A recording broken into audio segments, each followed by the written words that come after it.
what we know North Carolina is today and what others in the General Assembly intend to try to make it.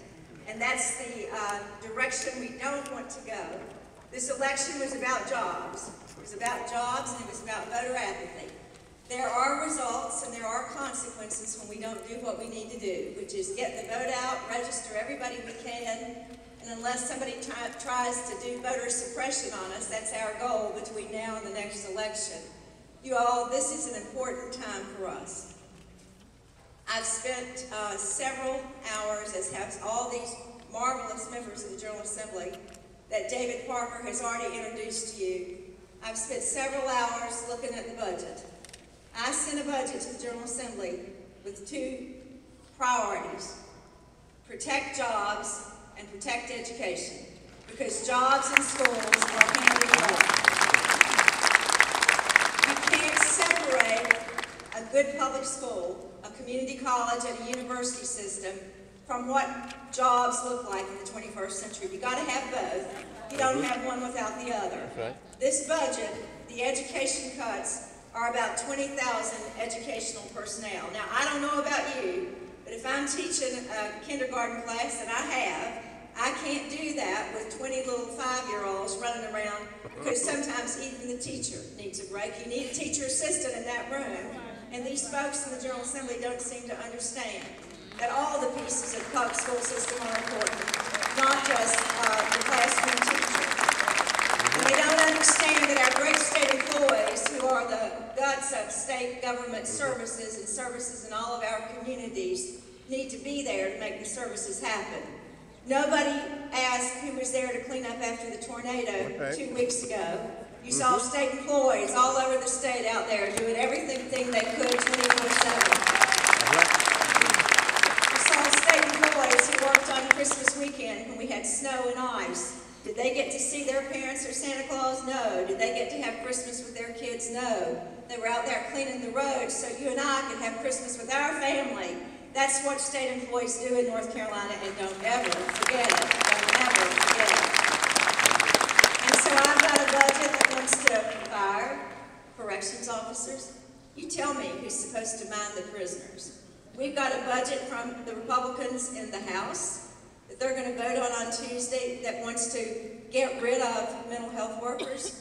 You tell me who's going to take care of those people in our institutions that we want to take care of. 1, 2, 3, 10 things I could name, and I won't. The budget is dangerous for North Carolina. It goes backwards, not forwards. My friends, we're here today because we're Democrats. David Parker's doing a marvelous job as the chair of this party. Let's give him a hand. And this team up here is doing a marvelous job, and all these legislators are doing a marvelous job. But there's nobody any more important than the precinct captain in our communities. The precinct captain, the county chair, the folks who go to those county meetings, the folks on the street out there in community after community. Democratic women, Democratic men, YDs, teen, all of us are important.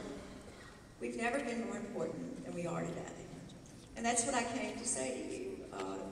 The future of North Carolina will look very different, very, very different if we don't stand up together. For what we understood has made this day great. I understand clearly how vouchers work.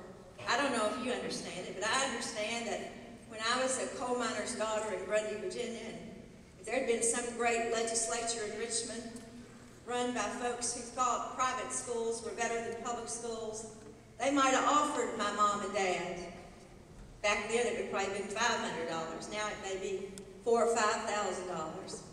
But they forget my mom and dad didn't have the rest of the payment for that good private school or that good church school. They didn't have the other $4,000 or $5,000 it took to pay the tuition. My parents worked. They didn't have the ability to drive me to and from school. They didn't have the ability to make me a cafeteria lunch ticket holder. We had to send a lunch, and if there aren't food services for poor kids, they don't get lunch or breakfast. You all, this is fundamentally who we are as North Carolina.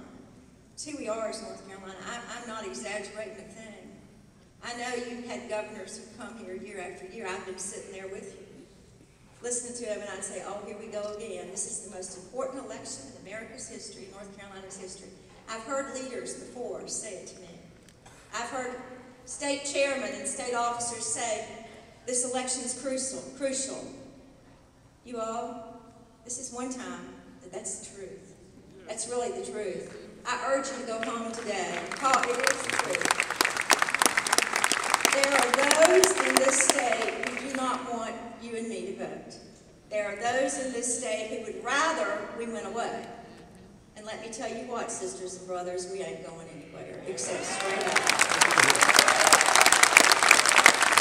So stand tall, stand firm, do what we have to do in every precinct in this state, and that is register people, get people to go vote early, starting in October of this year with your local town and county elections, and do it consistently through November of 2012.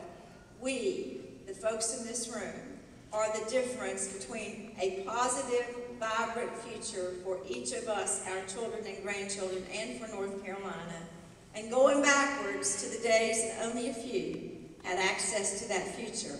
That's not the direction Democrats will take us, and that's why I know standing together that come November 12, come October 11 with municipal elections, we'll stand mighty tall and proud because we're righting what went wrong last November. Thank you.